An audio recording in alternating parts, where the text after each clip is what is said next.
Okay, so the things that I thought we'd cover in this topic, which I anticipate will take about 45 minutes, is really just demonstrating that we're strategic. And I did an entire HR uprising podcast on that as well. So it links into this, how you link HR to business value, how to build a sort of strategy. Obviously, this is very high level, and just the way in which you can consistently make the connections. So I'll go through this reasonably quickly. As I mentioned, for those of you who've just joined, we send out the slides, we record this, and there are other materials on the podcast as well if you want to refer back to any of these things. If you have any questions, thank you, Naomi, for introducing yourself. You're going to do this as well. Any of you that have specific questions, just pop them in the chat because I will come back to them. It makes it so much less boring. I think less boring for me than just talking to myself, and I know there's people out there. So just check. You're looking to do balance scorecard. So I've got some examples on this. We've got a Zumba player. That's it. You sound very fit, Emma. And HR for Avantis Marine. Great. Okay, super. So feel free to keep on chatting there, and I'll crack on. So why do we need to do this? I think lots of us know that we need to do this. It's a sort of criticism I find is unfairly levelled at HR far too often. And many of us wanting to maybe be on the top table is because we don't necessarily feel comfortable about demonstrating strategic value, maybe because we don't always have those metrics to hand, then I think it's something we often lack confidence. So these statistics here, SHRM is the American version of CIPD. And they were saying that 64% of HR professionals, these data is about 2-3 years old, were saying they really felt it's an increasing need to be able to be more aligned with business strategy as opposed to being operational. Certainly, I remember the CIPD research 2-3 years ago were very clear that that was one of the areas when they look at the profession map that most people feel less confident in. And I don't think there is such a reason. I think people maybe just need to, we need to make strategy and balance scorecards and things like that feel less jargony so that we can feel safer and more comfortable to do those. So business acumen is really important if you're in HR, and you don't have to be at the most senior level. I think being a business partner, you've really got to understand what the business strategy is and help translate people initiatives against it to align them. So you can see from this, lots of people say that they would need to do more about it. Let's do another little interaction, which is easy. You don't even have to type. So where I've got you on here, everybody who's on this poll, let's have a look, and I'm going to put a poll up with 2 questions up there and just get a sense of how confident you feel. I don't know which score you give, don't worry, it's anonymous, but let's just get a sense of everyone who's on here. How confident would you say you feel about being strategic? Would you consider yourself to be strategic, as in 1 not at all, 5 extremely, and defining success metrics? And again, 1's not at all and 5 is extremely. So let's get a sense of where you are. Maybe we can get some shared good practice in there. I've got 87% participation, which is brilliant. So I'll end the poll there and share. So what we've got, so we're feeling reasonably to quite confident about being strategic. Hopefully be extremely should be. It's just maybe getting that to be recognized, and then defining success metrics, more of an arc there. And one person is extremely confident, which is great. So maybe you'll be able to add, when we look at the metrics and the balance scorecards in the end, whoever came up with that, you might be able to share some ideas, which would be helpful. Maybe you've already got a really effective balance scorecard. In fact, do any of you listening have a really effective balance scorecard approach already? Let us know in the chat, and I'll keep going. So the key is for us, it's about us being able to operationalize transactional HRM. It's about us going up the value chain and feeling that we can be seen to be up the value chain. The problem is, and I think COVID didn't do us any favors, is often we end up being very operational because we're so busy or possibly under-resourced. Throw a pandemic out there, or a redundancy operation, or a huge recruitment drive, and suddenly you get back into having to do transactional stuff more than you want to, and it's really hard to lift your head up and be strategic and make those connections necessarily. So being able to do more of this is how we need to go up the value chain, and unless we're able to communicate these sort of things, we're not going to be valued. And I think this is the whole thing. It's about us being able to show our value. A lot of the time, I think we understand it implicitly, but maybe we don't translate it to our line managers. So when they did a sample, Huselid, I'll just remind my quote, said that most HR managers were very proficient in the delivery of traditional or technical HRM, but less so strategic. And they just felt that actually the technical proficiency tended to be 35% higher. I don't know that as a statistic, much higher relatively to strategic. And the key here, the key thing that we need to learn how to do, which they found in this study, was translating the firm's strategy and goals into actionable HR. So it's a translation thing, and I'll come back to that more at the end. So we need to see that if our organization is struggling, maybe there's a brand new technology on the horizon, what does that mean for HR? Well, it probably means we need some sort of training, or it might mean that we've got to do some support in some sort of innovation or process engineering. We might need to have a recruitment drive. But we need to think about what it is that we need to do to support that strategic business plan.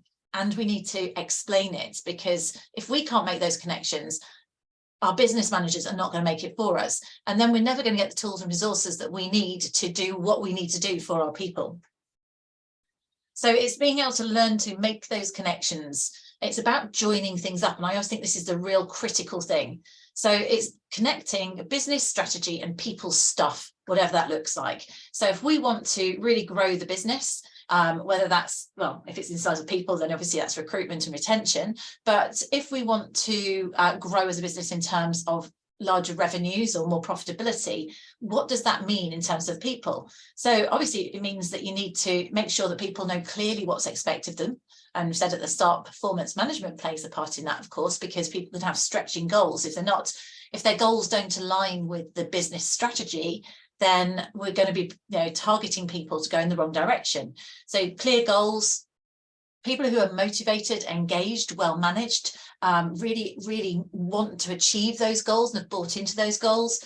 We want to keep those great motivated people, and we want to align reward with that potentially. Now that's just an example, but that would be where just making it very clear. So if you've got a bunch of managers saying we need to grow the business and we've got to achieve this target, and they are not talking to their people, they're not giving feedback, they're not setting goals and objectives, well, you tell them to set goals and objectives, maybe they don't understand why. They also have that target. The business is all trying to go in the same way. Are they making the connections that if they're not motivating and engaging their people, do they not realize that that is going to affect them hitting that target? And of course, it does seem like common sense. Somehow, I think we have to spell it out. So maybe you're trying to motivate managers to allow people to go on some training, or you're trying to motivate managers to go on training to be better managers. They probably feel they're too busy doing the day job, but they're missing the bigger picture. Because if they do that, they're so busy focusing on doing their day job, they're not enabling those people that work for them to be more productive, to help everyone to grow and get in the right direction. It's totally common sense, but it isn't that common. That's the thing about common sense. So the other thing is, does your business have a clearly defined strategy or vision? As in, do you know where it is? If it doesn't, can you influence it? Ask what it is. Very often I work with businesses and they do have goals, but they haven't told them. So they're a closely guarded secret at the top of the organization. I don't know if that applies to any of yours, but if you're not in the room where people are discussing the goals, maybe go and talk to them, go and sit down with the people who set those goals. I know what someone's a consultant on here. Well, that gives you a great opportunity to go and ask exactly what their goals and strategy is, see how clear it is. And then if you have one, I suppose this is a question, how many of you would say that your business does? Tell me in the chat. Do you have a clearly defined strategy or vision? Should have done that as a poll. That would be quicker, wouldn't it? Especially if you're having your lunch. So do you have a clearly defined strategy or vision is question number one.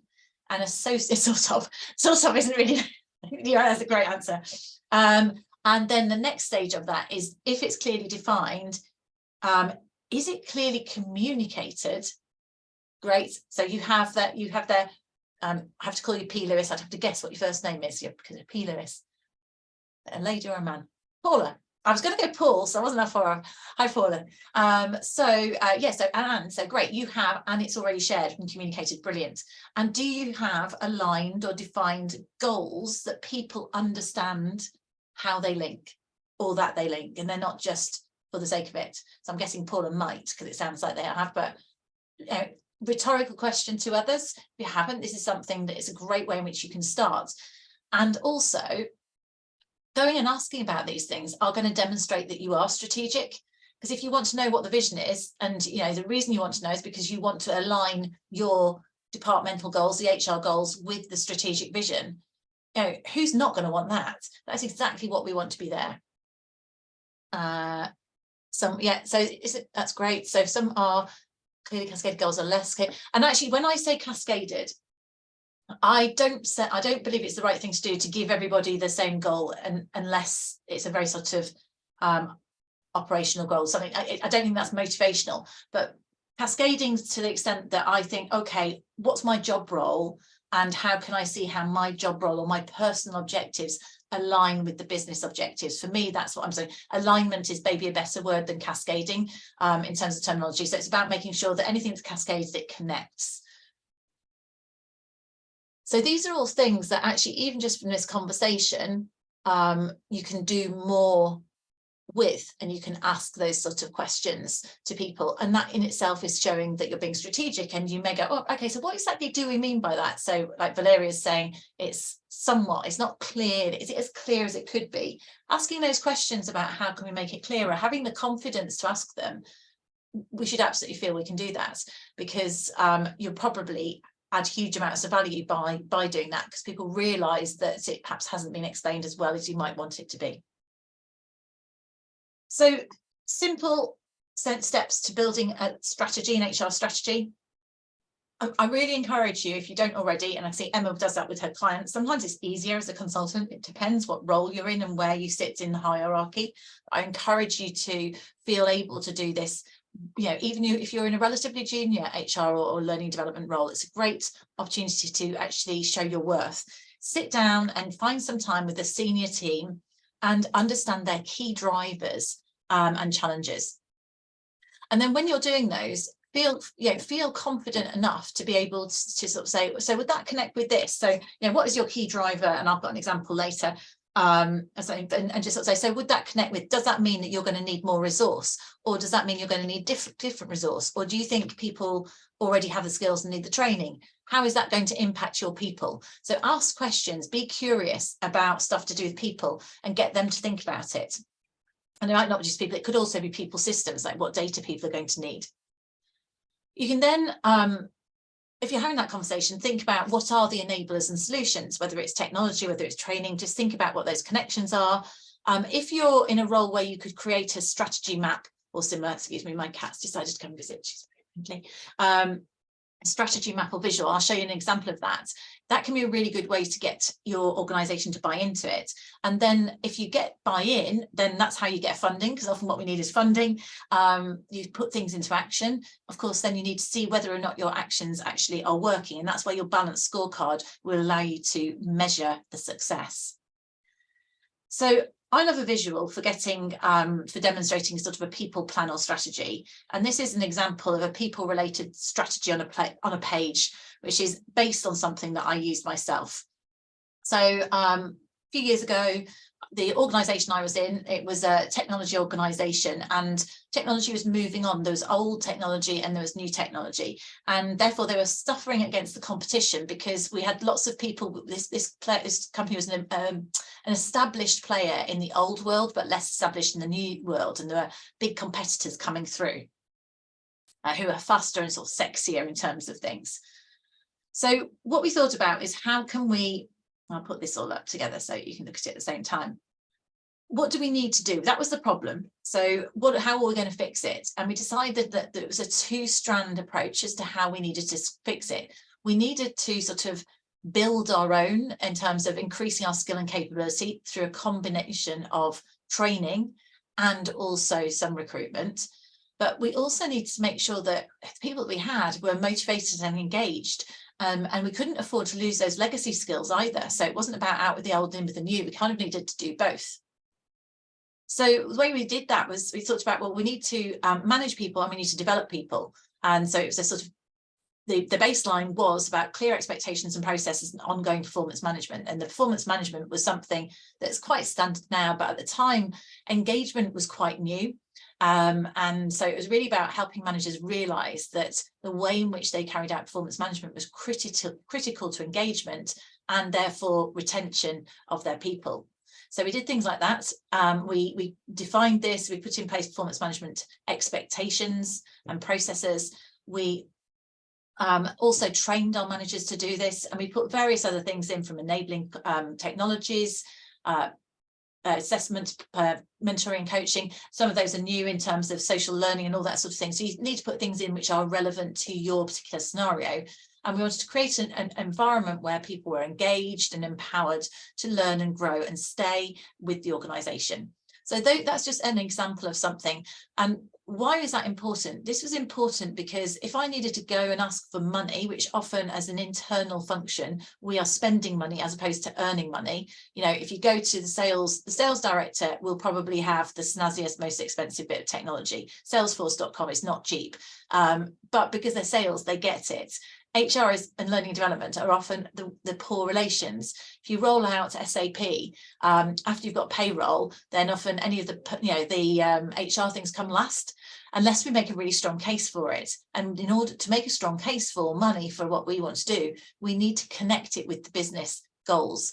So we see that we've got a pain point that everyone agrees. We know that we can't afford to lose people. We want them to be engaged. Then we need to invest, and we need to have a strategy, and we can't pull costs at the last minute, and we need to make sure that the people are allowed to go on this training and they take it seriously and their manager supports them. So it's a whole piece there to people to get those things and make those connections, so that the stuff that you're doing, which you know is right to do, gets fairly listened to, if you like. So that would be you saying, this is whatever I want to do is our plan of things we need to do. And you're getting the business issues therefore addressed to an extent. I mean, there'll be other aspects to it through HR, learning and development interventions. So that's great, strategy on the page. But then the age-old challenge we've always had is, how do you prove that you're getting a return on investment? And that has always been quite tricky with learning and development. But I think if you look at it from a balanced scorecard point of view, you can make a range of measures. So it doesn't have to be just one direct measure. So the balanced scorecard, it was developed by Kaplan and Norton in the 90s. And they said that it was useful to use because at that time, we just had, basically it was the balance sheet. You'd say how successful a business is by their last set of figures, but their last set of figures is absolutely what they did last year. Because the figures don't come out till 12 months after you've done it, and actually you generated those figures through previous year's activity. So they meant that is a lagging indicator. So it's saying what's in the past. And so the balance sheet is a lagging indicator. And their argument was, if you want to really drive a business forward, you need to also consider leading indicators. And for example, employee engagement would be considered to be a leading indicator. It's definitely a leading indicator of whether or not people leave organizations. So they're saying you need to think in a balanced way. So you're looking at all aspects of what drive business, and the 4 aspects that they outlined were financial, processes, customer facing processes, but customer and people and growth. And some of these are sometimes slightly relabeled.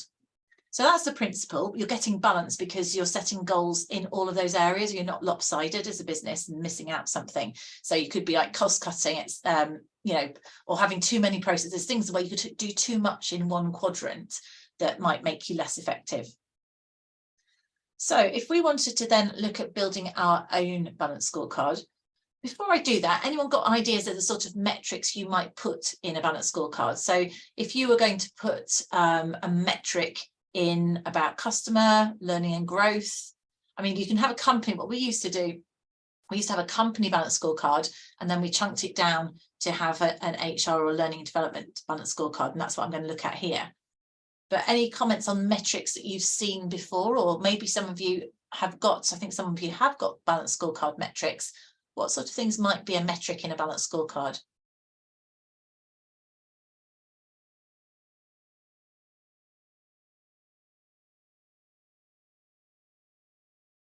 Absolutely. So employee turnover and absence rates. So those are figures there, and attrition and turnover, same thing, and absence rates. So you can have that in there. And you can set targets. The beauty about having a rate like that, you can set a target to reduce it, can't you? Peter, actually, net promoter score. So that's a really high leading indicator, isn't it, of profitability and customer retention. Recruitment costs, yeah, demographics. So yes, so that would be, so if you wanted to have you had a diversity EQ, was it equality, diversity and inclusion metric, you might have different demographics in there to have those. So the main thing that we're pointing out here is if you don't have a baseline metric, you can't really measure your progress. And as soon as you do have a baseline metric, then you can see whether you're going up, down, or wherever it is that you want to go. So absolutely, those are great examples. Thank you. So if I was building an HR balance scorecard, these are some of the questions that I might be asking myself here. So I might think, well, how can I quantify the financial impact of HR learning and development over this financial year? So these are sort of the questions when you're trying to build your balance scorecard. And the reality is we need to ask this in a way which is going to give us quality indicators. I remember seeing someone go, well, basically HR costs X amount per head, and we've got X HR people per head of people in the things, and we're going to change the ratio. So that was quite a negative. It was basically, it wasn't showing the value of what we do. It was actually just saying HR is just a cost. And so this way, if we have our own balance scorecard and think about what's our financial impact as opposed to our costs, obviously costs have to play into it, but what value are we bringing in addition to that, then that's quite critical. In terms of that, and then we're thinking about our internal customers here. So how can we measure the breadth and effectiveness of our provision? How satisfied do we do our own internal NPS in terms of what we're doing? Do we have internal systems and repeatable processes? And how can we measure the effectiveness? And this is a pain point for lots of HR people. And the same point I made earlier about we can be the poor relations with technology. It's quite hard to measure things if you're using lots of paper-based processes or very clunky Excel spreadsheets. So it makes us more administrative, operational, and less able to show that value. So we have to always create that business case to get the systems that we need to be able to continue to be valuable. And how are we future-proofing? So the organisational capacity, this is how are we helping the organisation to grow? And that's really our role. I think if you were going to put HR in any area, the overall balance scorecard, typically it would be here in the organisational capacity, maybe a bit on process. So those are the questions that we might ask ourselves. And then if I wanted to look at a couple of examples, so I've got a learning and development one here, and I've got an HR one on the next slide. So financial, I might think, all right, what's the percentage change in our learning and development total spend? Now that's not showing anything about value, but it's showing, are we spending more or less? But then you might drive it down and say, what percentage are we spending? Is it digital versus classroom? Also, what's things like, well, going to the customer, what's the uptake? So these are actual, the financials are going to be actual costs. So you might say, you could look and think, have we got a financial benefit because we're internally upskilling people? Could we take a financial indicator here, which is that we know because we do the recruitment that we've impacted the company scorecard by reducing the cost of hire. So those could be financial metrics. In terms of customer, so thinking of our internal customers and we're learning and development here, what's the percentage of uptake of courses? It's all worked very well, so we might have bought ourselves a beautiful e-learning catalogue, but what's the percentage uptake of them? What's the percentage completion rate? What's the satisfaction? You could also look at what's the equality of provision. So is everybody using it? Is it giving people, are people using it equally? Does it favour some rather than others? And we can also think in terms of customer, which would be more of a strategic one, retention and engagement scores. So are people staying? And one of the reasons might be because of the quality of what we offer. Process in learning and development. I'd be thinking about things like, if someone identifies a training need, how long does it take us to respond to it? So it could be time to address a training need. If it's to do with tracking compliance, so making sure how are we managing that? So that's quite an important one in terms of processes of it. And the extent to which people are self-learning or using CPD or learning processes. So those could be process-related L&D. And then finally, looking at really the impact here is what we're doing, how it's actually impacting on the organisation. So what percentage of increase in skill or competence? break it down into key skills. Are you getting to the right people or demographics? How about things like talent management? So what proportion of development is helping people strategically link to their career or strategic goals? It could be to do with having talent pools which are aligned to strategic strategic goals. So I'm thinking we had one where in the business that I was talking about previously that had legacy skills, because the technology was going out of date, you still needed to keep those skills. So how did you retain those people and upskill using them potentially without having to spend on that? So could you have a talent pool for people with legacy skills who could act as mentors for others? So just thinking about how you are making an impact and how you can demonstrate and measure that impact. And notice none of those are to do with 9 out of 10 people thought it was a good course. It's not happy sheets, it's much more about impact. So you've got some examples there about impact, and then in more traditional HR examples, and these are just examples, they need to be ones that are relevant to your business. You can look at financial, so recruitment agency, average spend per hire. And we talked about retention. But an interesting one might be if you had incentives. What's the difference in incentive pay between a top and lowest performer? And what does that say? And you could then also look at that in terms of diversity and metrics and things like that, in terms of who gets the top payouts and whether there's any any indication of bias, but as in an abnormal way in which the differentiation had taken place. Customer, so what percentage of jobs are we filling internally as opposed to going externally? So people are promoted within, so that would also impact financially. I mean, some of these could go in more than one column, to be honest. How many people, employees per HR professional, clarity around objectives, and obviously the number of employees is going to affect how much we can respond to people. Process, I'll let you read these for yourself, but again, quite familiar ones that we've mentioned already. Speed of hire is something people often find quite key. And then organisational capacity, have we got recognition schemes? If we do, are people using them? Bench strength, so have we got a succession plan, and how viable is it if a key person went tomorrow? If you're using internal collaboration technologies, what's the proportion of using it? Interestingly, I think that would be a pre-COVID one, because I think most people have to do that now. And if people are coming up with suggestions, what percentage of them use it? So if you really want to engage ideas from your employees, what percentage currently, and if you might put something in which is going to incentivize that, get more ideas, more buy-in, engagement, and see how you can make that grow next year and showing an impact that way. So those are examples that I came up with. As I said, examples that are relevant to you would be great.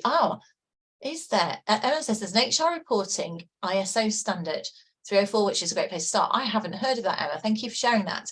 And also things like IIP will be looking, if any of you are doing investors in people, a lot of what they're looking like is impact. So having something like this is quite helpful.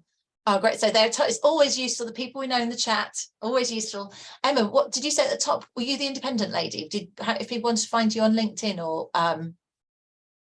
or anything to contact you, feel free to drop your contact details in if you're happy to do that. So I think also IIP is quite relevant in a similar way, but that sounds like a really interesting thing. I'd be interested to get you on the podcast, Emma. We'll follow up with you. So key points to take away from this that I would suggest are, don't choose too many metrics. Just because I had about 12 or 15, I'm not suggesting that that's the right number. Just choose ones that are useful, and choose ones that are likely to influence the future, not just ones. So often you find that businesses measure the things that are easy to measure as opposed to the things that are useful to measure. So don't just go for these things, think about the things that are actually going to add value in the future. And try to keep lagging indicators to a minimum, for example, training spend or attrition, because they're very much something that's gone. It's more about what can we do to be more positive. And choose them, refine them, and also make sure that they are relevant to the business strategy, because then you can say, this is how we've connected this all up and it links to us being strategic. So please feel free. Has anyone got any questions or chat? We'd like to drop them in the chat, and we've got and Emma is popped in her details here. Emma, the horsey lady, it was great to meet you. in terms of things that are coming up, so, and yeah, please, any questions, anyone would like to ask anything or comment, would love to hear your comments. I'll just pop out. We're going to do 4 more of these types of how-to episodes. I've done similar ones on the podcast, you know, how to be strategic, how to build a diversity strategy. It's all linked to strategy, but trying to make it practical. So I hope those might be of interest, and we're going to run those over the summer. As I said already, these will come out to you. I will also pop up a poll in a minute. If there's anyone wants us to get back to you with anything, then please feel free that you can. There's various useful resources on here. And do please follow us if you're not already on LinkedIn, connect with me, etc. You know, do feel free to do so. Thank you. I've got a question. Great, a question. Thanks, Sheik. What KIP for ED&I and demographics should we use to measure, and how to measure diversity? Okay. Anyone in here who's already got those, so rather than me make them up on the spot, is love to hear from anyone who could comment on what they do. And in fact, Emma, is there something about this in here? For me, Kip, well, we're waiting for people to probably give us a proper answer. I think you want to think about what I've got to come to the diversity one that I do, because I do talk about that. You probably need to think about, where are you currently? Okay, so Sarah's saying ethnicity pay gap. Obviously, you've got the gender pay gap, haven't you? So working out where you are. So the point of those ones is you can see, have you got a problem? So Sarah's saying, start with the demographic of what you have and compare to the local diversity report from the council. So that is because it would be location related. I guess if you're national, would it be more national? Pay gap results. So starting there, so it looks like pay gap reporting is a good metric to look at. Other metrics that we've talked to customers about, if they're doing something like performance related pay or ratings, which isn't as common as it used to be, but looking as to whether or not the distribution is as it would fit as per your distribution of ethnicity or gender, or are you finding that one ethnicity or gender consistently seems to get the higher or lower ones? So the whole point is find, and so the general advice here then we're getting is find where you are as a baseline, but it's got to be relevant, and do a benchmark against it. I mean, the other thing to think about is probably, I think, is if you find you haven't got, so I'm maybe going on solutions. So you need to see, you know, do we have a representative culture currently in terms of those? And are we paying that representatively? So that would be one thing. Are we developing them representatively? Are we promoting them representatively? So you've got to kind of work out what your baseline stats are to see as to whether your internal processes are unbiased, I guess, or fair, or not disadvantaging a certain type. And equally, the other one is, if you look outside, as people are saying, can you benchmark against a similar employer or a similar place in and whether or not you're differ favourably or unfavourably? And then you can start putting plans into place as to how you might want to improve it. And it might be looking at why you are less attractive. And I know things I've looked at is that some companies have found that unintentionally, so unconscious bias, they were making their job adverts unattractive to certain types of people. Is their website portraying a certain image? There's loads of places where we're portraying something which might be reinforcing that gap. But see if you've got a gap in the first place. Thank you, everybody, for helping there. Hopefully that was useful. Any other questions or comments? Well, I'm going to assume, unless a question pops up, that everyone's had enough. I shall stop recording. And it might come out, I'm not sure it's going to come out today, it might come out next week, this one, because my colleague who normally does all the admin for us is away, so we're a bit busy, and it is a bank holiday. So in that case, I'm going to stop sharing and say thank you very much. Oh, actually, I've forgotten to put my poll. If anybody still would like us to get in touch with find out more about performance management 360 in-house training, then feel free just to pop on the poll and we'll get in touch with you following this. Otherwise, hopefully see you at one of the upcoming webinars that I'll be running. We will, Kalidas, we've got your details, I'm assuming, because you signed up for this. So we're going to send the recording out. So we send the recording and I'll send you the slides. I say my colleague will, so that'll come out to you. And yeah, come back to us, link in with us and stuff like that. And if any other questions follow up, it may come out. I don't think it'll come out today, but it might come out this week. If not, it'll come out just after the bank holiday. All right. Thanks, everyone. Lovely to meet you all. Cheers. Bye-bye.